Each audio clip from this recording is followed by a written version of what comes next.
안녕하세요, 선생님들. 이거 뭐가 바뀐 것 같아, 느낌이. 어쨌든, 일주일밖에 안 지났는데, 저는 뭔가 이렇게 끊긴 것 같아. 이게 강의가, 우리가 지금, 제가 중간에 한번 맹장 터진 이후로 이렇게 끊기지 않고 오고 있는데, 근데 그럼에도 불구하고 이렇게 연속적이지 않은 느낌이 자꾸 들어요. 이렇게. 어쨌든, 선생님들, 오늘 이제 마지막, 이제 우리 파이널 강의 시작인데, 다들 이제 오늘 내일 강의가 선생님들한테 진짜 이론적인 것들이 많이 잘 이제 도움이 되셨으면 좋겠습니다.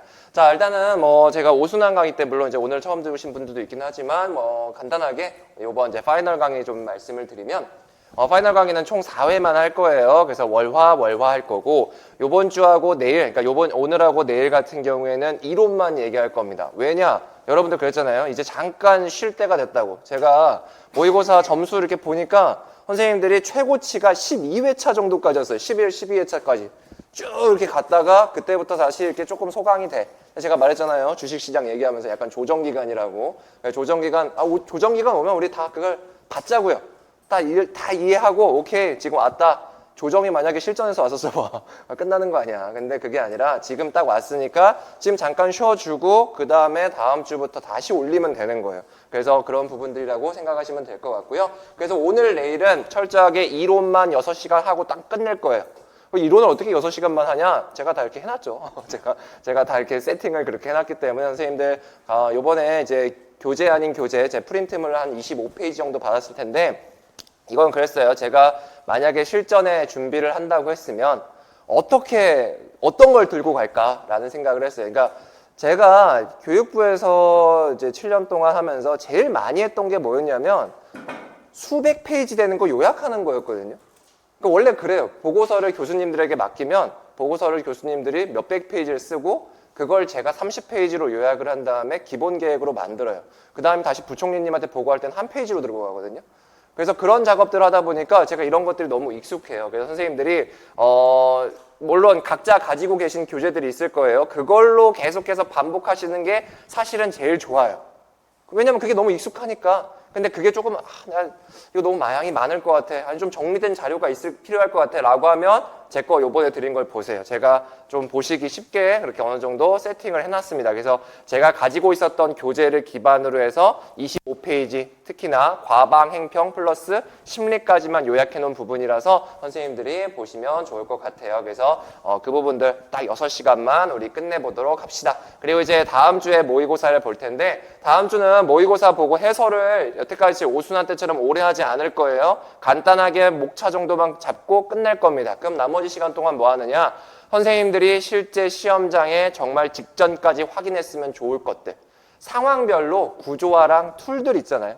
이거는 이제 저만 썼던 구조화랑 툴이 아니라 우리 여태까지 16회 모의고사 하면서 선생님들이 직접 써주신 거예요. 그래가지고 그걸 가지고 제가 재구조화라서 이런 문제에서는 이런 구조화 한 다음에 이런 툴들을 쓰면 좋을 것 같아요. 이런 문제는 이렇게 접근합시다 라고 하면 선생님들이 그것들을 반복하면서 내가 답을 이렇게 쓰면 좋겠구나 라는 거 확인하시면 될 것 같습니다.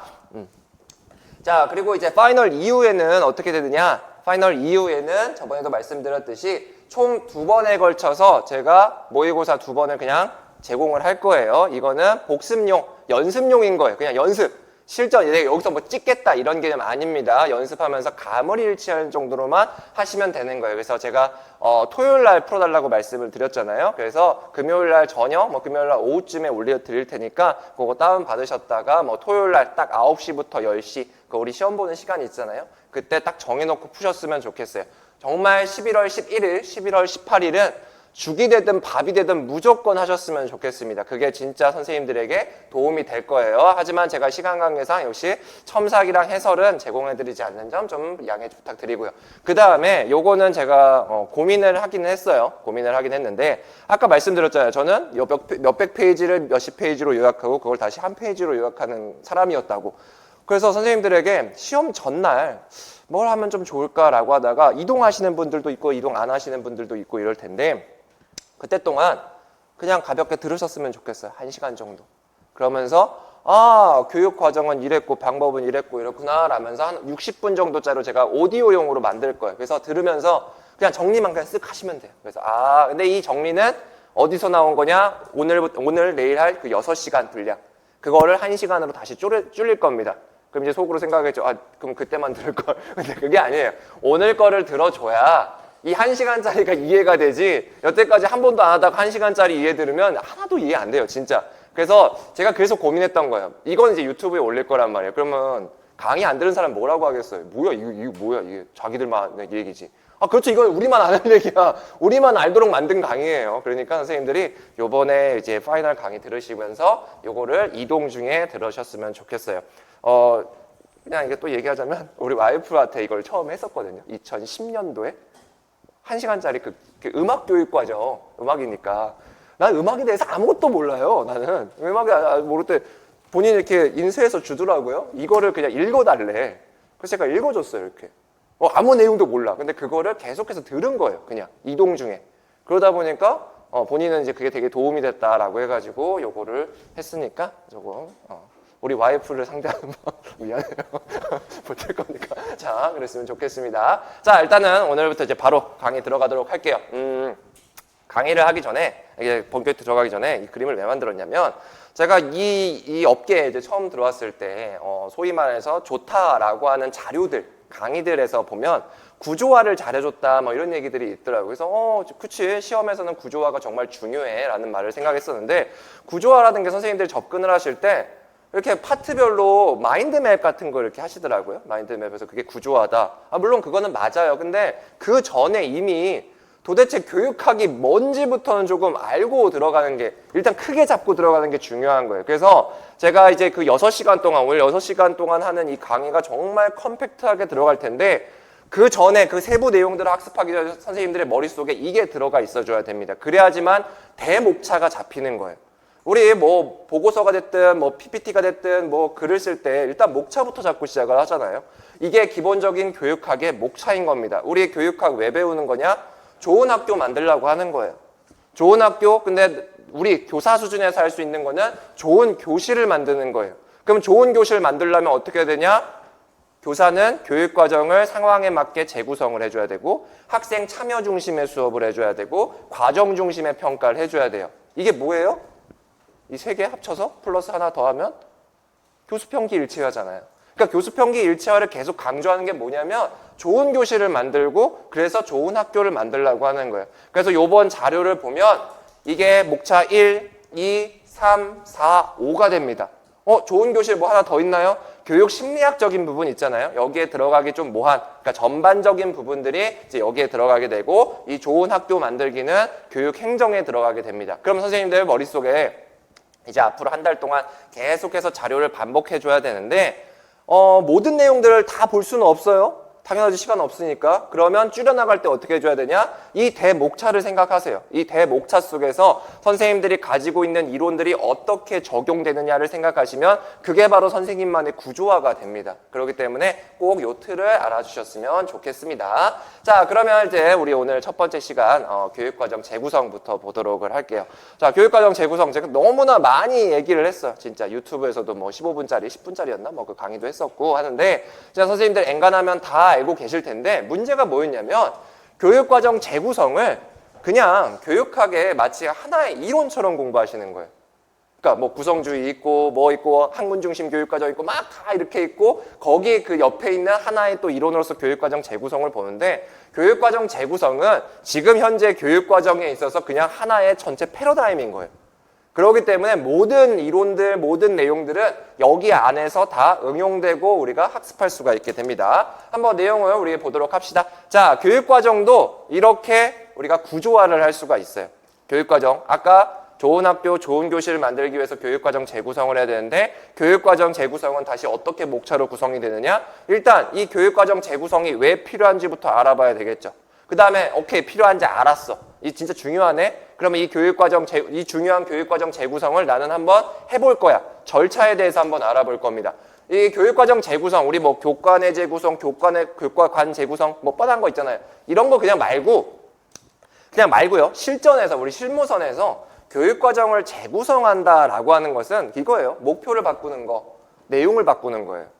그냥 선생님들이 실제 수준에서 할 수 있는 거 있잖아요. 목표 바꾸고 내용 바꾸는 거예요. 근데 바꾸고 나서 그냥 내가 만든 거 최고야, 그냥 바로 이게 아니잖아요. 한번 검증을 한번 해봐야 된단 말이에요. 그래서 검증까지. 그래서 이게 기본적인 재구성의 절차인 겁니다. 자, 그 다음에 재구성을 했으면 뭐 해야 돼요? 실제로 운영을 한번 해봐야 되겠고, 운영이 끝나고 나면 이 상태로 나중에 또 한 번 할 건지 아니면 수정할 건지 하면서 평가의 과정을 거치게 됩니다. 자, 그러면 이 재구성 절차 안에 사실 우리가 여태까지 배웠던 개발, 설계 이런 것들이 싹 다 들어가 있어요. 근데 그런 것들을 분절적으로 공부하지 말고 이 교육과정 재구성이라는 하나의 틀 속에서 한번 확인해 보도록 합시다. 자, 먼저 교육과정 재구성의 필요성부터 보도록 할게요. 교육과정 재구성 왜 필요하겠어요? 왜? 국가교육과정에는 한계가 있으니까 그거 그대로 따라다서 쓰기에는 지금 현재에서 요구하는 사회 변화, 지식 변화, 그다음에 인재상의 변화 이런 것들에 대해서 대응이 안 되는 거예요. 자, 그래서 2022 개정에서 우리가 포용성과 창의성을 갖춘 주도적인 인재 이렇게 얘기를 했는데 이게 5, 6년, 7년 만에 한 번씩 바뀌기도 하고 또 이게 2023년에 요구하는 포창주하고 내년에 요구하는 포창주가 달라요. 지금 이 시점, 우리 지금 이 시점에 요구하는 포용성에는 가장 핵심이 뭐예요? 포용성. 교권 침해, 아이들 학생 폭력과 관련된 포용성이란 말이에요. 그런 것들과 관련된 포용성인데 내년에는 또 모릅니다. 이게 갑자기 국제 환경과 관련된 게 막 내년에 이슈가 됐어요. 막 갑자기 막 우리나라 막 설국열차처럼 막 엄청 추워지거나 막 그래 봐. 그러면 여기서 그때 말하는 포용성은 세계 시민성 이런 걸로 바뀌어버린단 말이에요. 그래서 그런 것들에 원활하게 대응하기 위해서는 기존에 있었던 국가 중심 교육과정만으로는 한계가 있는 겁니다. 왜냐? 국가 중심 교육과정은 그런 변화까지 우리가 융통성 있게 대응하기가 어렵게 만들어 놨거든요. 자, 그렇기 때문에 기존 교육과정에 대해서 우리는 한계점을 알아줘야 되는 거예요. 그러면 선생님들이 명확하게 알겠죠? 국가 중심 교육과정을 공부하실 때는 의, 특징, 장점 이런 것들을 공부하기보다는 한계랑 단점 중심으로 일단 공부하시면 되는 거예요. 왜냐? 그래서 지금 우리 교육과정 재구성이 나오는 거니까. 그래서 기존 국가 중심 교육과정 같은 경우에는 국가 주도로 개발하니까 지역의 특수성을 반영하기가 곤란하고 전국 동일하게 적용하니까 교사의 자율성, 전문성 이런 것들이 제약이 되겠죠. 너무나 당연한 거예요. 그래서 이런 것들은 그냥 한번 확인해 주시면 좋을 것 같고. 자, 그래서 우리는 이제 기존 국가 중심 교육과정에 대해서 한계를 인식하고 대응을 할 겁니다. 자, 대응을 할 건데 어떠한 방식으로 대응을 해줘야 되느냐? 이제는 국가교육과정의 개발 패러다임이 아니라 이해하는 패러다임으로 바뀌었었죠. 이미 1960, 70년대. 그리고 나서 현장에 맞는 교육과정 적용에 대한 관심이 증대되고 있어요. 왜냐? 변화하는 사회에 우리가 융통성 있게 능동적으로 대응하기 위해서 그러는 거죠. 자, 그러면 이해와 적용으로 나눠보도록 할게요. 자, 제가 그런 거 좋아하죠. 먼저 개념부터 특성부터 이렇게 얘기하고 그것들을 쪼개서 이해하게 되면 우리가 좀 더 쉽게 이해할 수가 있습니다. 자, 먼저 이해부터 보도록 합시다. 개발 패러다임에서 이해 패러다임으로 전환됐어요. 이미 1960, 70년대에 파이나 애플 이런 사람들을 통해서 전환이 됐는데 우리가 시험에서 정말 중요한 거라고 하면 애플 솔직히 말해서 너무나 구조적인 문제, 갈등주의적인 문제들이 커요. 사회 거시적으로 본단 말이에요. 이런 것들은 좋은 학교 만들기, 좋은 교실 만들기하고 조금 거리가 있어. 그렇잖아요. 좋은 사회 만들기면 그건 의미가 있겠죠. 그렇기 때문에 우리에게 좀 더 중요한 건 뭐냐? 애플보다는 실존적 재개념주의가 됩니다. 왜냐? 실존적 재개념주의는 학생에게 집중을 했거든요. 학생에게 집중을 하면서 여기서 말한 거는 뭐였냐? 교육과정이란 학습자에게 개별적인 영향을 미치는 교육 경험. 그러니까 교육과정은 뭔가 틀에 박혀서 이렇게 만들어진 문서화가 된 것이 아니라 아이들을 실제로 변화시키는 교육 경험이라고 봤어요. 그러면 교육과정을 정확하게 이해하기 위해서는 뭘 해줘야 되느냐? 교육과정의 이해를 위해서 우리는 쿠렐의 방법론을 적용해야 된다라고 얘기를 하고 있습니다. 쿠렐의 방법론, 회진, 분종 이렇게 얘기를 알고 계시죠? 그래서 정확하게 개념을 아시면 될 것 같고요. 자, 그래서 이해 패러다임에서는 우리가 파이너 중심으로 알면 될 것 같고요. 자, 그 다음에 이제 교육과정을 실제로 적용해야 되는 거예요.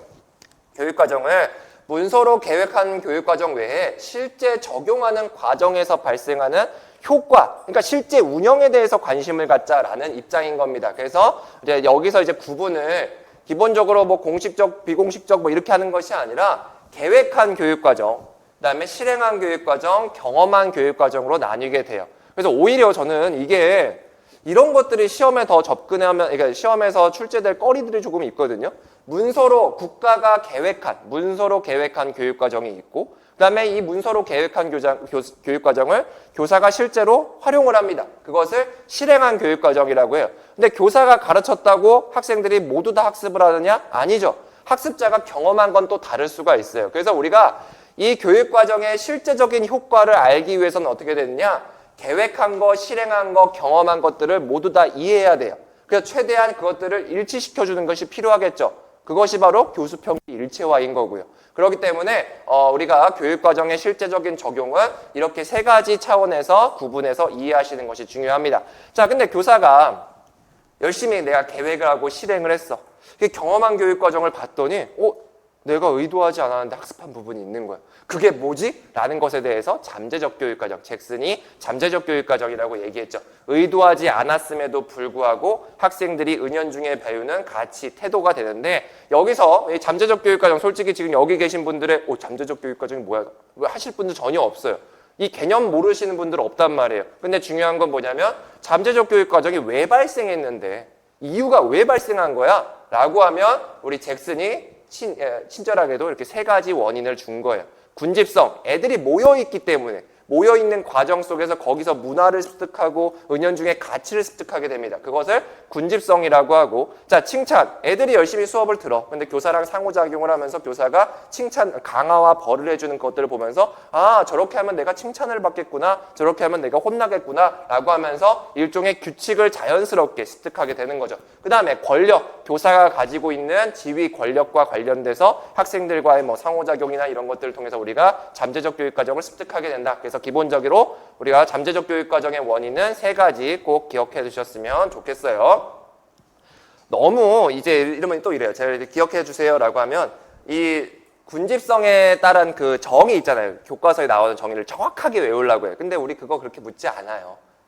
오히려 이 지문 속에서 나오는 원인 두 가지를 찾아보세요라든지 이렇게 묻지. 그렇기 때문에 군칭권은 외워도 돼. 근데 군집성의 세부 개념이 뭐고 칭찬의 뭐 세부 개념이 뭐고 이렇게까지 외우실 필요 없어요. 차라리 그 시간에 한 번 더 이해를 하는 것이 좀 더 좋습니다. 자, 그러면 이제 교육 과정에 대해서 이제 재구성, 이제 절차를 한번 밟아볼 거예요.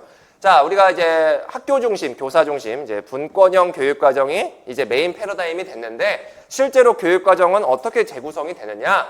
기본 방향부터 한번 봅시다. 여러분들이 교육 과정을 재구성을 할 거야. 근데 딱 컨셉이 잡힐 거예요. 애들이 우리 학교 애들이 지금 봤더니 조금 지적인 능력이나 알고 있는 게 조금 떨어져. 그러면 교육과정 재구성할 때 내용 중심으로 아마 할 거예요. 근데 얘네들이 내용적인 건 막 알아. 근데 학원 열심히 다녀가지고 근데 얘네들이 막 의욕도 별로 없고 막 맨날 막 지쳐있고 막 이래. 그러면 활동 중심으로 짤 거 아니에요. 그래서 교육과정 재구성의 가장 큰 기본 방향은 열심히 공부시킬래, 열심히 활동시킬래예요. 내용 중심으로 하냐, 활동 중심으로 하냐가 가장 기본적인 방향이 되게 됩니다. 자, 그래서 내용 중심과 관련돼서는 교과 중심 교육과정과 학문 중심 교육과정이 있죠. 자, 제가 접근하는 방식 이제 이해되시죠? 그냥 교육과정의 유형, 이런 게 이런 게 있다가 아니라 나는 교육과정 재구성을 할 건데 어디에 초점을 맞출 거야? 난 내용 중심으로 할 거야. 내용 중심과 관련된 교육과정, 교과 중심, 학문 중심이 있었지? 라고 가는 거예요. 그러면 모든 이론들이 교육과정 재구성이라는 틀 속에 들어가게 됩니다. 자, 교과 중심 교육과정. 여기서는 선생님들이 딱 기억해야 될 것. 교육과 중심 교육과정은 선생님들이 그냥 교과서 중심의, 교사 궁식의 뭐 강의식 수업 이런 것들은 잘 알고 계세요. 그래서 궁극적인 목적이 뭐냐라고 하면 전통문화유산 습득하는 거예요. 아니, 궁극적인 거예요. 궁극적인 거. 궁극적인 건 뭐냐면 교과 중심 교육과정의 궁극적인 목적은 문화 전통을 이해하면서 아이들의 이성과 합리성을 개발하기 위한 거예요. 이성과 합리성의 개발인 겁니다. 소위 말해서 애들 똑똑하게 만들려고 하고 문화 전통 이런 것들을 잘 습득하게 하려는 거예요. 왜냐? 이 교과 중심 교육과정은 옛날 그리스의 자유교육 그때부터 거슬러 올라가거든요. 그렇기 때문에 이성과 합리성의 개발이 궁극적인 목적이 됩니다. 근데 이러한 것들을 잘 전달하기 위해서 가장 효과적인 게 뭐냐? 문화 전통들이 너무 많아. 너무 많아요. 그리고 우리가 가르칠 애들도 너무 많아. 그러면 가장 효율적인 방법은 강의식이 되는 거예요. 그리고 그 문화 전통은 교과서에 있어야 돼요. 왜냐? 교사가 문화 전통을 만들어 봐요. 그러면 교사마다 생각하는 전통이 다르겠죠.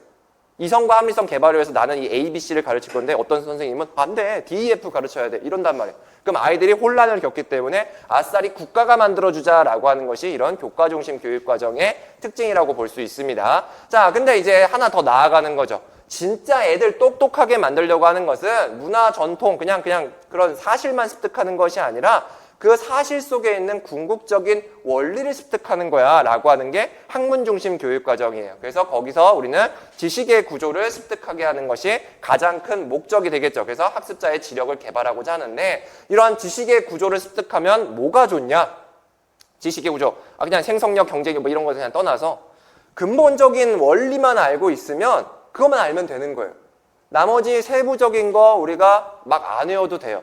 자, 제가 아까 우리 맨 처음에 좋은 학교, 좋은 교실 뭐 이렇게 얘기했잖아요. 그것도 뭐겠어요? 일종의 좋은 학교, 좋은 교육이라는 지식의 구조라고도 볼 수 있는 거예요. 감히 제가 얘기하자고 하면. 그러니까 선생님들은 하나하나 이렇게 다 보는 것이 아니라 좋은 학교, 좋은 교실, 그 다음에 교수 평기 일체화라는 것만 알게 되면 나머지 것들을 자연스럽게 기억하기 쉬워요. 지식의 구조를 알면 우리가 다른 내용들, 학습 내용을 이해하고 기억하기 쉽다. 그런 것들을 경제성이라고 얘기했을 뿐인 겁니다. 자, 그 다음에 그것만 알고 있으면 다른 일상생활이나 다른 학문으로도 적용이 쉬워요. 전이가 쉽죠. 그래서 그런 것들을 생성력이라고 얘기한 거예요. 그러니까 선생님들이 거꾸로 외우시고 계시거든요. 지식의 구조를 장점, 첫째 경제성이다, 둘째 생성력이다. 경제성이라, 이게 뭐였지? 이게 전이었나? 이렇게 돼버리거든요. 그게 아니라 우리 제대로 공부를 해봅시다. 지식의 구조를 알면 이해하고 기억하기 쉽고 다른 데로 적용하기 쉬워요. 근데 이해하고 기억하기 쉬운 거를 경제성이라고 하는 거고 다른 데로 적용하기 쉬운 거를 생성력이라고 하는 것 뿐이에요. 그래서 그렇게 우리가 정리를 해주시면 될 것 같아요. 자, 내용 중심은 이렇게 우리가 교육과정 재구성을 생각해 볼 수가 있습니다. 자, 그러면 애들을 활동 중심 좀 기본적으로 좀 놀리기도 하고 그래야겠어. 그러면 그때 고려할 수 있는 교육과정은 경험 중심 교육과정과 인간 중심 교육과정이 있습니다. 그래서 경험 중심 교육과정 아동의 관심과 흥미를 고려해요. 그래서 뭐 하려고 하느냐? 우리 문제에서 나왔었죠. 아이들의 계속적인 성장, 전인적인 성장이라고도 많이들 말씀하시는데 개인적으로 전인적인 성장은 약간 인간 중심적인 측면들이 들어가요. 그래서 물론 틀렸다는 개념은 아니지만 우리가 보다 좀 답안의 포인트를 명확하게 하기 위해서는 계속적인 성장이라고 얘기하시는 것이 좋습니다. 자, 그리고 이제 인간 중심 교육과정 같은 경우에는 딱 하나 기억하시면 되죠. 인간 중심 무조건 자아 실현이에요. 그냥 매크로처럼 외워요. 인간 중심 자아 실현, 인간 중심 자아 실현. 그렇게 되면 조금 더 우리가 쉽게 공부하실 수가 있게 됩니다. 자, 기본 방향을 알았어요. 그러면 실제로 재구성을 한번 해봐야 되겠죠. 재구성의 절차는 어떤 절차들 막 이렇게 있어요. 근데 정말 위대한 타일러의 위대한 게 여기서 나오게 되는 거예요. 재구성을 하든 뭐 새롭게 만들던 일단은 타일러식의 방법을 따르게 되면 중간은 가게 됩니다. 그러니까 타일러가 일반적인 모델, 합리적인 모델이라고 얘기를 하는 거예요. 타일러의 모형 우리 잘 알고 계시죠? 목표 설정, 학습 경험 선정, 조직, 그다음에 평가로 이어지게 됩니다. 교육과정 재구성을 선생님들이 할 거예요. 그러면 가장 먼저 목표부터 재설정할 겁니다. 목표 설정이 끝났어? 그럼 아이들이 경험할 학습 내용을 선정을 할 거예요. 자, 학습 경험을 선정하고 내용도 선정해서 그럼 어떻게 할 거냐? 어떤 순서로 조직할 건지 순서 맞출 겁니다. 그것이 이제 조직이 될 거고 끝나고 나면 평가할 거예요. 똑같은 겁니다. 교육과정 재구성 역시도 개발과 유사한 절차로 들어가게 돼요. 자, 그러면 이제 단계별로 하나씩 보도록 할게요. 자, 목표 설정에서는 목표 설정 뭐 뻔하죠. 목표 설정은 구체적 행동 용어로 진술한다. 구체적 행동 목표로 설정한다는 이거는 우리나라 교육이 없어지지 않는 이상 계속 똑같이 갈 거예요. 왜냐? 왜 구체적 행동 목표를 설정해야 돼요? 왜? 그냥 타일러식을 떠나서 우리 상식적으로 생각해 보면 왜 구체적인 행동 목표를 진술을 해야 할까? 자신 있게. 결국에는 평가 때문에 그래요. 평가 때문에. 우리 나중에 평가해야 되거든요. 근데 목표 달성도 여부를 평가해야 되는 것도 총괄적인 기능 중에 하나잖아. 그렇기 때문에 이 목표가 모호하게 되면 나중에 그 평가서 뭘 해야 될지도 모르겠단 말이에요. 그렇기 때문에 우리가 공식적인 이 공교육에서는 너무나 당연하게 구체적 행동 목표를 설정해 줘야 됩니다. 자, 그러면 이런 구체적인 행동 목표는 어떻게 도출해야 되느냐? 일단 목표 도출과 목표 진술 뭐 이렇게 한번 나눠 보도록 할게요. 목표를 도출할 거야. 근데 갑자기 내 머릿속에서 이게 진짜 혁신적인 목표다 이렇게 떠오르지는 않겠죠. 우리가 교육과정 재구성을 해야 돼요. 학교 상황에 맞게 언제나 그 상황이나 아니면 뭐 변화나 이런 것들에 대응하면서 거기에 맞는 목표를 만들어줘야 돼요. 그러려면 먼저 사전 분석을 해줘야 되겠죠. 사전 분석의 요소들은 뭐냐? 제가 누누이 강조하는 교과, 사회, 학습자가 되는 겁니다. 이건 제가 얘기한 것이 아니라 이미 타일러가 얘기했었던 부분이고 그 다음에 그 이후에 모든 학자들이 얘기했어요. 교과의 중요한 내용이 뭔지 분석해줘야 되고 사회에서 요구하는 뭔가 뭐 인재상이라든지 요구사항 이런 것들을 확인해줘야 되겠고 학습자의 수준 이런 것들을 당연히 분석해줘야 되겠죠. 그러면서 목표를 도출해줘야 됩니다. 근데 중요한 게 이거예요. 우리는 결국에는 공교육을 하는 사람들이에요. 공교육. 그렇기 때문에 야 내가 딱 봤는데 교과 이거 중요해. 사회에서도 이런 걸 요구해. 학습자의 수준도 이래. 그래서 나는 이렇게 마음대로 해야지. 그러면 그거는 공교육하고 괴리된 사교육이 될 수가 있어요. 나 혼자만에 하는. 그래서 우리는 이 교과, 사회, 학습자를 분석을 할 때 가장 밑바탕에 깔려가야 될 게 뭐냐? 국가교육과정의 기본 성취 기준인 거예요. 성취 기준 분석이 분명하게 있어줘야지만 우리가 그 안에서 그 통일적인 그 안에서 국가교육 안에서 교육과정 재구성을 할 수가 있습니다. 따라서 선생님들이 우리가 이제 뭐 교과의 중요한 내용을 분석한다라고 했을 때 거기서 성취 기준을 분석한다라는 얘기가 반드시 나와줘야 됩니다. 이따가 이제 통합교육과정 뭐 역행설계 모형 얘기가 나오겠지만 이제 비교적 최근의 교육과정 이론들이 있어요. 비교적 최근의 교육과정 이론들 2010년도 전후로 나오는 이론들은 이 워딩들이 다 들어가요. 성취 기준을 분석한다가.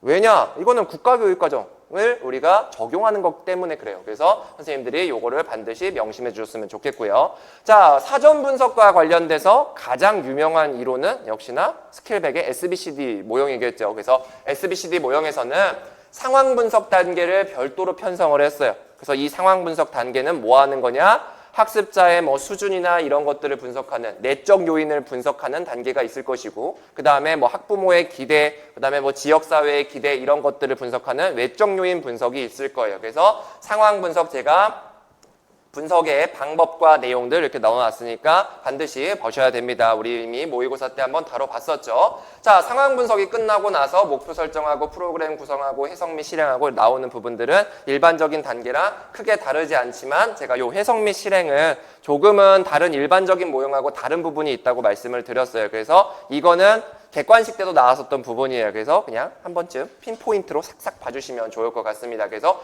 혹시나 상황 분석, SBCD에서 상황 분석은 다 알고 계시거든요. 근데 SBCD 모형에서 문제를 예측하고 해결책을 제시하는 단계가 어느 단계냐라고 하면 이 해석 및 실행은 그냥 우리가 단순 암기가 필요한 부분이다라고 이해하시면 될 것 같습니다. 자, 그리고 이제 목표를 설정을 했어. 그 다음에 목표를 설정하는 데 있어서 목표를 도출을 해야 돼요. 정말 정확한 목표를 도출해야 되는데 이 목표를 도출하는 모형이 있어요. 바로 위긴스와 맥타이의 역행설계 모형인 겁니다. 이게 바로 2010년 전후로 나오는 비교적 최신의 이론이라고 할 수가 있습니다. 그래서 이것을 연구하신 분들이 지금 되게 이제 소위 말해서 학계에서 힘이 쓰신 분들이 돼버린 거예요. 그러면 어떻겠어요? 뭐 출제 가능성도 굉장히 높고 실전에서도 활용 가능한 부분들이 굉장히 많기 때문에 선생님들이 정확하게 아셔야 됩니다. 자, 이 위긴스와 맥타이 모형 우리가 잘 알고 계십니다. 처음에 바람직한 교육 결과라고 하는 목표를 설정하고 그 다음에 수업 계획을 바로 세우는 것이 아니라 평가 계획부터 먼저 세웁니다. 그리고 나서 이 평가와 관련된 수업 계획을 세우게 되는데 이때 적용되는 원리가 바로 웨어리터 요소이다, 웨어리터 원리다 라고 알아두시면 될 것 같고요. 그리고 이제 평가 계획을 수립할 때 2가지 정도가 들어간다고 했습니다. 2가지 정도 해야 될 일들. 여기서 우리가 들어가는 거 루브릭 만든다고 했었죠. 루브릭을 설계를 하고 하나, 내가 기본적인 평가 방법 이거 말고도 기타 증거 수집 자료 뭐 이것이 있어요. 기타 증거 수집 방법. 공식적인 평가 이외에도 관찰, 면담 이런 것들 있잖아요. 이런 것들이 여기서 다 계획 속에 들어가 줘야 됩니다. 그래야지만 아이가 실제로 이 목표를 달성했는지를 확인할 수가 있게 되거든요. 그래서 요 단계, 수용할 만한 증거 결정, 평가 계획 수립 단계에서의 교사의 구체적인 역할 2가지를 써보세요 라고 하면 이렇게 루브릭을 설정한다. 하나는 기타 증거 수집 방법들을 설정을 한다. 요 2가지가 들어갈 수가 있어요. 물론 하나 더 있기는 합니다. 수행과제, 개발 이런 것들이 있는데 평가와 직접적인 관련이 있던 것은 이 두 가지니까 꼭 기억하시면 될 것 같고요. 자, 그리고 나서 이 모형에 따랐을 때 이 바람직한 교육 결과를 도출해 줘야 되는데 이걸 어떻게 도출하느냐? 우리 이미 모의고사 때 16회차였나요? 15회차 때인가 한번 냈었는데 어떻게 바람직한 교육 결과가 도출되냐면 먼저 의도된 학습 성과를 분석해 줘야 돼요. 의도된 학습 성과는 아까도 말씀드렸듯이 바로 국가교육과정의 성취 기준에 들어가 있습니다. 먼저 성취 기준부터 분석하는 거예요. 아, 이런 것들이 있구나. 그 다음에 어떻게 되냐? 6가지 이해 측면에서 설해적 관공자라고 외우시는 거 있잖아요. 바로 그것의 측면에서 핵심적인 질문, 본질적인 질문을 할 겁니다. 그 다음에 그 본질적인 질문에 대해서 답을 하는 과정 속에서 영속적인 이해, 영속한 이해라는 것이 나타나게 되죠. 그래서 이 영속적인 이해와 관련된 지식, 기능 이런 것들을 가지고 목표를 설정하게 되는 거예요. 영속적인 이해가 그대로 목표가 될 수도 있어요. 그렇죠. 그럴 때도 있어요. 근데 그런 것들을 좀 더 단원 측면에서, 수업 측면에서 디테일하게 만드는 과정들도 있다라고 보시면 됩니다. 지난 시간 수업 끝나고 6가지 이해 측면이 여기에 들어가는 거 아니에요? 라고 질문 주신 분이 있었거든요. 근데 이 위긴스와 맥타이는 꼭 여기서만 6가지 이해를 해야 된다라는 개념이 아니에요. 평가 계획을 수립할 때도 당연하겠지만 이 측면에서 우리가 평가 계획을 마련해야 되겠죠. 왜냐? 이 6가지 이해가 목표 설정 시에도 반영이 됐기 때문이에요. 그러니까 선생님들이 이게 책에서는 어디에서는 6가지 이해가 여기 있고 어디서는 여기 있어 이래가지고 막 헷갈리거든요. 근데 그게 아니라 이 모형에서는 그냥 이 6가지 이해 측면을 목표 설정에도 반영을 하고 평가 계획에도 반영을 하고 이렇게 들어가는 거니까 너무 어렵게 생각하지 마시고 이렇게 받아들여셨으면 좋겠습니다. 자, 이제 우리가 목표를 설정을 했어. 목표를 도출했네요. 목표를 도출하고 나서 걔네들을 어떻게 진술할 거냐? 타일러에 따르면 사전에 구체적인 행동 용어로 진술하죠.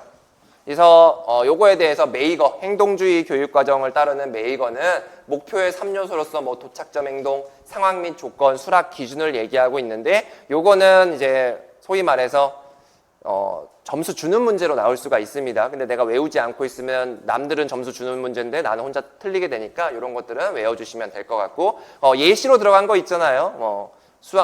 있잖아요. 계산기를 사용하지 않고 수학 문제 10문제 중 9문제를 10분 내에 풀 수 있다라고 하면 우리가 거기서 무엇이 도착점 행동이고 무엇이 수락 기준인지 이렇게 구분석해 놓는 게 있었습니다. 그래서 그렇게 보시면 될 것 같고요. 자, 근데 이렇게 타일러식의 진술에 대해서 아이즈너가 비판을 하게 되는 거죠.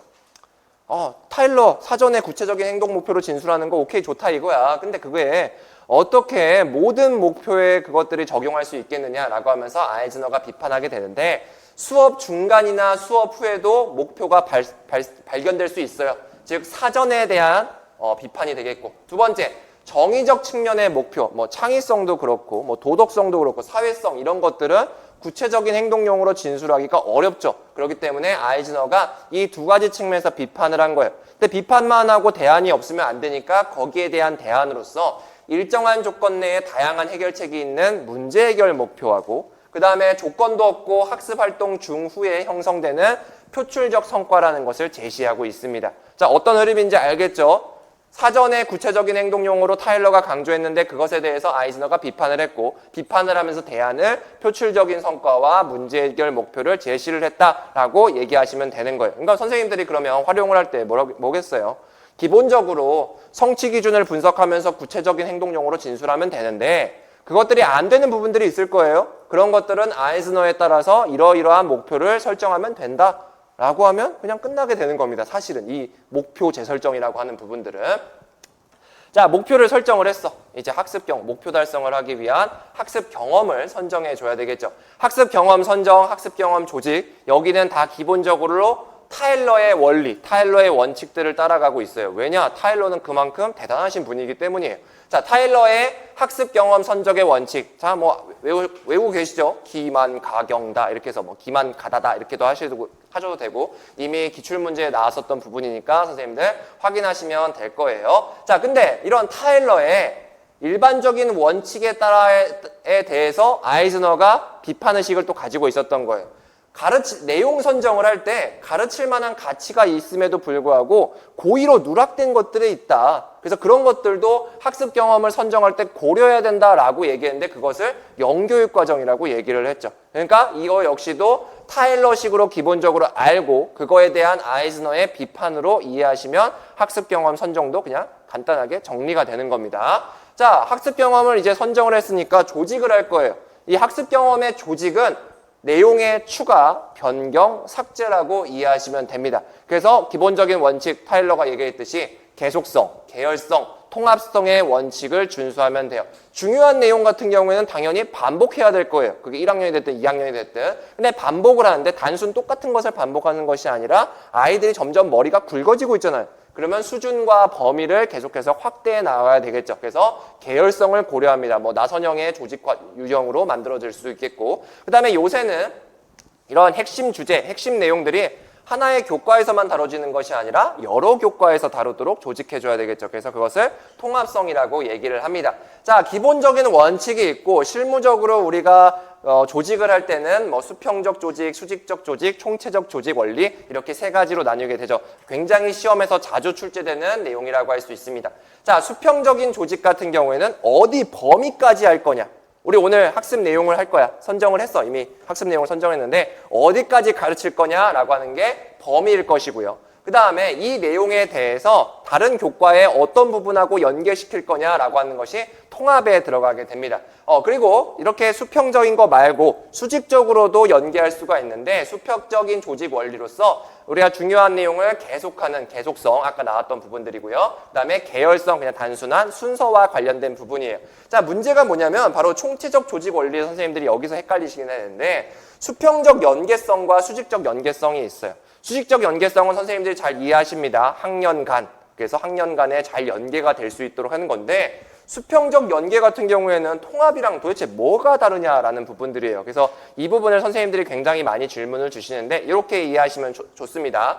수평적 조직 원리로서의 통합은 내용 간의 연결이라고 보시면 돼요. 내용 간의 연결성이 있어줘야 된다. 예를 들어서 민주주의 있잖아요. 민주주의와 관련돼서 국어에서도 민주주의 문학 작품을 다룰 것이고 역사, 사회, 윤리에서 다 민주주의 다룰 거예요. 그래서 그런 것들에 연계하는 그런 것들은 우리가 통합이라고 얘기를 하는 겁니다. 그러면 총체적 조직 원리에서 말하는 수평적 연계는 뭐냐? 윤리 시간에 다루는 민주주의의 수준하고 역사 시간에 다루는 민주주의 수준, 국어 시간에 다루는 민주주의 수준이 비슷해야 된다는 거예요. 만약에 어디서는 어렵고 어디서는 쉽고 이래봐요. 그러면 사람들이 헷갈리겠죠. 그래서 이거는 수준 측면에서의 연계라고 보시면 될 것 같고 그 다음에 수평적 조직 원리에서의 통합은 내용 측면에서 연계라고 보시면 될 것 같습니다. 그래서 이 부분이 많이들 헷갈려 하시는데 논술형에서 만약에 답에서 쓴다라고 하면 명확하게 나올 거예요. 명확하게 그렇게 약간 힌트처럼 나올 거기 때문에 선생님들이 그런 측면에서 접근해 주셨으면 좋겠습니다. 자, 그리고 저번 시간이었나? 우리 오수나 15회차였나? 교육과정에 이제 교육과정별로 조직 유형들이 조금씩 다르다가 제가 말씀을 드렸어요. 그래서 교과 중심에서는 분과형, 상관형, 광역형이 있다고 말씀을 드렸고 유의해야 될 것이 융합형, 이제 교재에 따라서는 자꾸 광역형보다 크다라고 나오는데 융합형은 상관형과 광역형의 과도기에 있는 겁니다. 그래서 이거는 반드시 기억해 두세요. 이거는 제가 96년 논문까지 찾아가면서 열심히 본 부분이니까 그렇게 보시면 됩니다. 분과형, 교과를 명확하게 구분하는 거고 그 다음에 상관형 같은 경우에는 구분을 할 거야. 구분은 하는데 사실, 원리, 규범 이런 것 측면에서 연계하는 거예요. 교과는 살아있어요. 근데 이제 광역형부터는 그 원리를 따다가 새로운 교육과정을 새롭게 만드는 겁니다. 근데 역시나 교과가 살아있기 때문에 교과 중심 교육과정이라고 얘기를 하는 거예요. 자, 그리고 이제 경험 중심 교육과정의 조직 유형은 활동형, 생성형, 중액형 이런 것들이 있는데 선생님들이 가장 우리가 보셔야 될 거, 이 생성형과 중액형이다라고 보시면 됩니다. 왜냐? 이제는 아이들과 같이 교육과정을 조직하는 거예요. 교사 혼자서 만드는 것이 아니라 교육과정 재구성을 할 때 아이들의 참여를 통해서 만드는 것을 생성형이라고 하고, 그 다음에 중요한 내용 중심으로 여러 교과를 우리가 이제 부분으로서 하는 것을 중액형이라고 얘기를 하죠. 시험에서도 요번에 단독으로도 출제 가능한 부분이니까 꼭 확인하시면 될 것 같습니다. 자, 그리고 이제 학문 중심 교육과정에서는 뭐 작년에 시험에 나오긴 했지만 나선형 교육과정은 잘 알 것이고요. 그 다음에 이 나선형 교육과정의 가장 큰 문제가 뭐였냐면 교과마다 지식의 구조가 다 다르다, 고유가 있다고 얘기를 했잖아요. 그러다 보니까 융합이 안 되는 거예요. 얘도 얘 나름의 지식의 구조가 있고 얘도 나름의 지식의 구조가 있기 때문에 독자적으로 너무 독립성, 도착성을 인정하다 보니까 융합이 안 돼요. 그러면 지금 말하는 뭐 융합형, 광역형 이런 것들이 안 되니까 이 학문 중심 교육 과정에서도 이런 학제형 교육 과정 조직이라는 것을 얘기를 한 겁니다. 그래서 이거는 뭐냐? 지식의 구조끼리도 연계될 수 있는 부분들이 있다라고 하는 부분이에요. 그래서 뭐 시험에 그렇게 많이 나왔던 부분들은 아니니까 그냥 참고차 알아주시면 좋을 것 같습니다. 자, 이제 교육 과정 재구성을 했어. 그래서 이제 실제로 가봐야 되는데 이거는 통합교육과정 때문에 이제 제가 얘기해 놓은 거예요. 통합교육과정을 사실은 제가 강의 때도 1수년 때도 이렇게까지 설명을 하지는 않거든요. 그냥 기본적인 내용들 하는데 선생님들이 많이들 헷갈려 하세요. 통합교육과정에 대해서. 그러면서 질문을 이제 다간, 탈 막 이렇게 외우시고 그것들이 막 도대체 융합형, 광역형은 또 어떻게 되는 거냐 이렇게 해서 차라리 조금 말씀을 드리자라고 해서 여기에 넣어놨습니다. 자, 교육과정 통합에 대해서 가장 연구를 열심히 하신 분이 드레이크예요. 이 드레이크. 처음 얘기한 사람은 아니에요. 통합교육과정이 그 이전에도 있었는데 조금 더 이론으로 체계화시킨 분이 이 드레이크고, 드레이크의 이론은 언제 이론인 것 같아요? 이거 제가 이제 공학번인데 저 때도 이게 별로 없었거든요. 이거 2010년도 전후에 나왔던 이론들이에요. 굉장히 최신의 이론이에요. 굉장히. 지금 이분 아직도 열심히 활동하고 계세요. 진짜 현역이야. 그래서 이분이 이제 이론 만든 게 뭐냐면 뭐 이제 원리야 선생님들 알고 계시죠? 뭐 중일적 해가지고 통합을 할 때 교과의 중요한 내용 중심으로 통합하고 목표 달성에 적합해야 되고 그다음에 아이들 수준에 맞아야 된다. 뭐 너무나 뻔한 얘기들 이렇게 얘기한 겁니다. 근데 이 사람이 KDB 모형이라는 것을 만들었어요. 축구 좋아하시는 분들은 이제 알 텐데 이제 김덕배라는 사람이 있어. 근데 어쨌든 KDB 모형이라는 게 있는데 이게 뭐냐면 통합을 할 때 그냥 우리 통합을 할 때 이 생각을 해요. 아, 주제 중심으로 통합을 해야 된다. 뭐 중요한 내용 중심으로 통합을 해야 된다. 이렇게 생각하는데 그럴 거면 이론으로 보기엔 조금 애매하지 않아? 그런 말 누가 못해요. 이미 그 중액형에도 있었고 융합형에도 다 있었는데 그럼 이 양반이 왜 유명해졌냐라고 하면 통합을 할 때 기준이 있다는 거예요. 무엇을 통합할 거냐? 지식이 있을 거예요. 지식. 중요한 지식들이 있을 겁니다. 교과별로 중요한 지식들이 있을 거예요. 그리고 이런 중요한 지식들을 통해서 우리가 행동해야 되는 것들이 있어요. 행동. 정말 중요한 지식, 정말 중요한 행동들이 있는데 그런 것들을 태도라는 것으로 연결을 하자. 그래서 지식, 기능, 이제 기능이라고 하고 태도, 이런 것들을 종합적인 측면에서 바라본 거예요. 그러니까 통합교육과정은 지식 측면에서만의 통합, 기능 측면에서 통합 이런 것들이 아니라 굉장히 전인적인 측면에서의 통합인 겁니다. 모두 다 성장시키려고 하는 거예요. 그래서 이런 것들을 바탕으로 뭘 만들었냐면 우산을 만들었어요. 자, 이게 지식이 널리지고 그 다음에 행동이 doing일 것이고 태도가 이제 be예요. 그냥 be, 뭐 되고자 하는 거. 그래서 이 KDB를 합치는 게 통합교육과정이고 이런 것을 우산의 형태로 만들었어요. 그냥. 그래서 이걸 우산 모형이라고도 얘기를 하거든요. KDB 우산 모형을 통해서 교육과정이 통합되는 그 원리를 보여준 건데 제가 왜 기존에는 설명을 잘 안 했었냐면 논술용으로 문제 내기가 되게 애매해요. 이거 그냥 단순한 거거든요. 그냥 지식, 기능, 태도를 통합을 했다라는 거예요. 그럼 문제를 만들 때 KDB 모형에서 강조한 KDB는 뭐냐? 이렇게 날 거야? 좀 이상하단 말이에요. 그래서 제가 그냥 통합교육과정의 원리라든지 성공 조건이라든지 이런 것이 더 중요할 것 같다라는 생각에 교재에는 그렇게 구성을 했었는데 선생님들이 하도 질문이 많다 보니까 이렇게 다시 한번 설명을 드립니다. 자, 그러면 결국에는 지식, 기능, 태도를 다 통합을 시켜야 돼. 근데 이 지식 속에는 뭐가 들어있느냐? 이 지식 속에는 영속적인 이해가 들어가게 돼요. 본질적인 내용들이 들어가게 돼요. 여기서도 영속적 이해를 얘기했어요? KDB 모형 자체가 이 드레이크가 위긴스와 맥타이의 역행 설계 모형으로부터 출발한 거예요. 통합교육 과정에 대해서 이미 그전에도 얘기가 있었고 역행 설계 모형도 2005년 전후로 해서 나왔는데 이 드레이크가 보기에는 이건 분명히 같이 연계가 된다라고 하면서 그것들을 같이 생각한 겁니다. 우리가 내용들을 통합을 할 때 그냥 건 바이 건으로 통합하는 것이 아니라 영속적인 이해 중심으로 지식들을 통합해줘야 된다. 그리고 여기에 들어가는 기능 역시도 이러한 것들과 관련된 핵심 기능들이 들어가줘야 되고 이걸 통해서 우리가 성장시켜줘야 되는 태도 역시 이런 영속적인 이해라든지 학습자가 궁극적으로 학습해야 될 내용들과 관련된 것이라고 얘기하고 있는 거예요. 지금 선생님들 갑자기 눈이 꿈벅꿈벅 뜨게 되죠. 굉장히 어렵게 느껴져요. 어렵게 느껴집니다. 그러니까 간단하게만 그냥 보자고요. 간단하게. 통합교육과정, 드레이크의 통합교육과정에서는 KDB 모형을 얘기했습니다. KDB 다리라는 거는 이 B예요. 이 B. 이 다리를 통해서 KDB 우산이 조직이 되는데 이 우산에는 영속적인 이해와 관련된 지식이 들어가 있고 여러 가지 학문에 걸친 행동인 기능이 들어가 있어요. 그리고 인성, 이제 B, 태도와 관련된 것들이 조화를 다 이루고 있다. 그래서 전인적인 측면들도 분명히 있습니다. 그래서 선생님들이 이 KDB 모형, 통합교육 과정에서 이런 것들을 다루게 된다라고 아시면 될 것 같고요. KDB는 다 이렇게 구성이 돼 있다. 간단하게만 확인하시면 될 것 같습니다. 자, 이런 KDB에 따라서 그러면 통합 단원을 개발을 할 때도 결국에는 이 KDB를 모아서 이제 만들어주는 건데 어떻게 KDB를 모아주냐라는 부분들이에요. 가장 먼저 해야 될 일은 뭐냐? 국가교육과정을 한번 싹 훑어보는 거예요. 기본적으로 이렇게 봐야 되겠죠. 아, 내가 교육과정 재구성을 할 거고 통합교육과정을 할 건데 지금 교육과정이 어떤지는 확인해야 될 거 아니에요. 그래서 주어진 교육과정을 스캔하고요. 하나가 빠졌는데 스캔 및 클러스터 구성이라는 게 있어요. 클러스터 구성.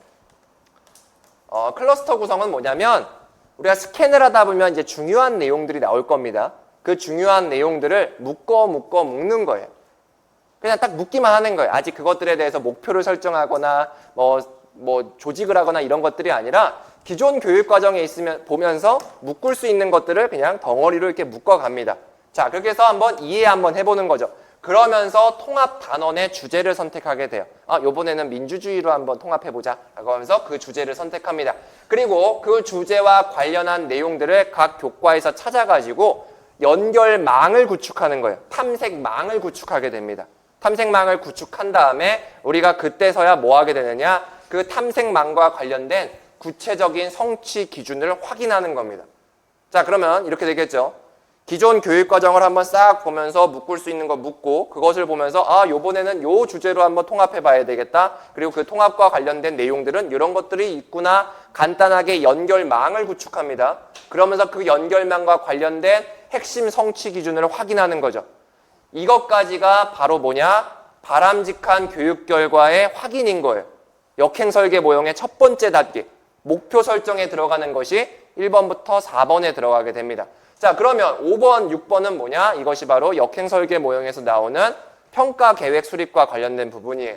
영속적인 이해들을 확인하고 성취 기준도 확인했어요. 그러면 그 단원을 평가할 평가 과제 기본적인 계획들을 수립합니다. 그러는 과정 속에서 내가 아까 만들었었던 탐색망을 그냥 보완하는 과정들을 거치게 되는 거예요. 그리고 나서 교수학습 지도와 평가의 과정을 거치게 된다. 그래서 이게 아까 말씀드렸듯이 역행 설계 모형의 그 단계들을 거의 그대로 따르고 있어요. 어떻게 보면 구체화시켰고 통합교육 과정으로 실천화됐다라고 이해하시면 될 것 같습니다. 자, 그래서 KDB 모형이 그러면 도대체 뭔 장점이 있느냐라고 보면 이 KDB 모형을 통해서 큰 아이디어, 그러니까 영속적인 이해도 도출하고요. 그 다음에 간학문적인 기능을 도출할 수 있다라고 얘기하는 겁니다. 뭔가 되게 안 와닿죠? 안 와닿을 거예요. 당연할 겁니다. 왜냐? 논술형으로 문제 내기가 어려워요. 이거 자체가. 그러니까 우리 이 정도 형태로만 우리가 기억하시면 좋을 것 같아요. 통합교육 과정에는 이 KDB가 있었다. 그래서 그것들을 중심으로 다 통합을 하는 건데 단계는 역행 설계 모형을 따른다. 그러면 끝입니다. 그냥 끝인 거예요. 더 구체적으로 들어갈 필요도 없어요. 자, 그러면 이제 여러 가지 유형들이 나오게 되는데 KDB를 설명을 안 하고 이 유형을 보니까 자꾸 헷갈리는 거예요. 그래서 제가 이 KDB 얘기를 한 겁니다. 자, 그러면 통합교육과정의 유형은 크게 세 가지가 있어요. 선생님들 다간탈이라고 잘 외우시는 거 있잖아요. 다학문적 통합, 간학문적 통합, 초학문적 또는 탈학문적 통합이라고 얘기하는데 다학문적인 통합은 뭐냐면 동일한 주제, 하나의 주제가 있을 거예요. 예를 들어서 민주주의. 민주주의와 관련돼서 개별 교과마다 KDB가 있을 겁니다. 그렇겠죠? 국어에서도 민주주의와 관련된 KDB가 있을 것이고 사회과에서도 KDB가 있을 거예요. 그러면 그 주제를 가져가서 야, 개별 교과에 따라서 KDB 가르쳐 라는 거예요. 그래서 엄밀히 보면 이 다학문적 통합은 통합교육과정이라고 보기에는 애매해요. 교과 중심 교육과정 같잖아요. 그죠? 그래서 그런 한계들이 있습니다. 자, 그래서 그런 것들이 아니라 진짜 실질적인 의미에서 통합으로 나가자라고 하는 게 이제 간학문적 통합인데 여기서는 여러 교과에 걸친 공통된 KD들을 도출하는 거예요. 그렇죠? 윤리, 역사, 사회, 이런 문학 이런 것들을 보면서 거기서 공통된 K와 D를 도출한 다음에 민주주의로 다시 엮어버리는 겁니다. 뭔가 순서가 다르죠? 주제를 가지고 개별 교과의 KD를 가르치는 다학문적인 통합, 개별 교과들에서 공통된 KD를 찾아서 그것들을 공통된 주제로 가르치는 간학문적인 통합이 있습니다. 자, 그러면 초학문적, 탈학문적 통합은 뭐냐? 교과에서 KD를 추출하는 게 아니라 주제에서 KD를 추출하는 거예요. 아까는 윤리, 역사에서 KD를 추출해가지고 민주주의와 연관시켰다면 이제는 민주주의에서 KD를 추출하는 거예요. 그 다음에 그런 것들을 중심으로 아예 아싸리 재조직을 하는 겁니다. 기존 교육과정이 다 흐트러져요. 민주주의와 관련돼서 아이들에게 맡기는 겁니다. 야, 우리 이번에 민주주의의 중요성에 대해서 배울 거야. 1분단 뭐 할 거니? 저희는 이번에 민주주의 그때 뭐 관련된 우리 뭐 1980년대 뭐 그런 운동과 관련된 문학 작품을 한번 알아볼 거예요. 그래, 마음대로 해. 그럼 걔가 알아서 조직해 올 겁니다. 그럼 여기서 또 어떤 과목에 어떤 분단에서는 뭐 사회과와 관련돼서 얘기를 할 거고. 근데 그 꼭 사회과만 얘기는 하지 않겠죠. 아이들이 개별 교과로 인식하지는 않잖아요. 그렇기 때문에 자유롭게 뭔가 연구하고 싶은 거, 탐구하고 싶은 것들이 나오기 때문에 이 초학문적, 탈학문적 통합은 교과들의 구분이 완전히 무너졌다라고 얘기를 하는 거고, 그리고 그 안에서 아이들이 주체적인 역할을 하게 되는 거예요. 그래서 초학문적 통합, 탈학문적인 통합에서는 학생의 주체적인 역할이 굉장히 강조됩니다. 그래서 이것이 가장 큰 특징이라고 볼 수가 있어요. 자, 통합교육과정은 이렇게 우리가 유형을 알 수 있을 것 같은데, 통합교육과정의 성공적인 운영을 위해서 유의점이 있습니다. 어떻게 될 것 같냐? 너무나 당연한 얘기죠. 통합교육과정 역시도 국가 공교육과정 안에서 일어나야 되는 거예요. 그렇기 때문에 국가교육과정의 성취 기준에 따라서 통합해야 되는 겁니다. 너무나 당연하겠지만 그 다음에 아이들의 수준을 고려해야 되겠고 사회의 요구사항들을 반영해 줘야 돼요. 결국 교과, 사회, 학습자의 측면들을 반영을 해서 우리가 통합교육과정을 운영해야 된다라고 이해하시면 될 것 같습니다. 그래서 이제 교육과정을 재설계를 했어. 통합교육과정도 한번 적용을 해봤고 그러면 이거 실제적으로 우리가 운영을 한번 해봐야 되겠죠. 운영과 관련돼서는 충실도의 관점, 상호 적응의 관점, 형성, 생성의 관점이라고 해서 이미 스나이더의 모형이 시험에 한번 출제된 적이 있었죠. 만약에 또 나온다고 하면 또 나오겠어요? 같은 내용들이? 아니겠죠. 좀 더 구체적으로 하나 더 들어가게 될 텐데 결국에는 교육과정 재구성과 관련된 부분이 나온다고 하면 이 두 개가 나올 거예요. 얘는 좀 안 나올 것 같습니다. 왜냐? 한계가 이미 있다고 인식이 됐잖아요. 그러면 상호 적응의 관점은 그냥 교사가 재량적으로 하는 것에 초점을 두고 있고요. 형성, 생성의 관점은 학습자의 참여가 중요시 된다 정도로 우리가 이 정도만 알면 될 것 같습니다. 워낙에 최근에 이제 시험에 나왔던 부분들이라서 우리가 이 정도 알아두시면 될 것 같고요. 자, 그리고 오히려 이제 이 부분이 시험에 깜짝 출제될 수도 있는 부분들이긴 한데 그렇다고 뭐 가능성이 엄청 높지는 않아요. 홀에 CBAM 모형이 있습니다. 여기서는 뭐냐? 새로운 교육과정이 있어. 이 새로운 교육과정이 왜 적용이 교사에 따라 다르느냐를 설명하는 모형인 겁니다. 그래서 학교 자율시간, 뭐 고교학점제, 물론 고교학점제는 어쩔 수 없이 다 해야 되지만 학교 자율시간이 가장 대표적인 거거든요. 교사마다 어떤 사람은 학교 자율 시간을 굉장히 적극적으로 하시는 분들이 있고 어떤 사람들은 몰라 그냥 정보한테 다 맡겨버릴 거야. 왜냐하면 그 학교 자율 시간이 68시간 정도 할 수 있는데 그중에 34시간인가를 정보에게 할당을 해야 돼요. 그게 이공들도 계정 34시간 맞나? 맞나요? 34 맞지? 어쨌든 절반을 할애해야 돼요. 근데 학교에서는 그럼 무슨 생각이 들 거냐면 정보쌤 그냥 해. 그냥 이왕 하는 김에 다 해버려. 이런 학교가 있어요. 근데 어떤 학교는 아니에요. 저희가 이제 더 자율적으로 더 해볼게요. 라는 학교가 있어요. 자, 이런 수준 차이가 왜 나느냐? CBAM 모형에 따르면 바로 교사의 관심 수준이 다르기 때문인 거예요.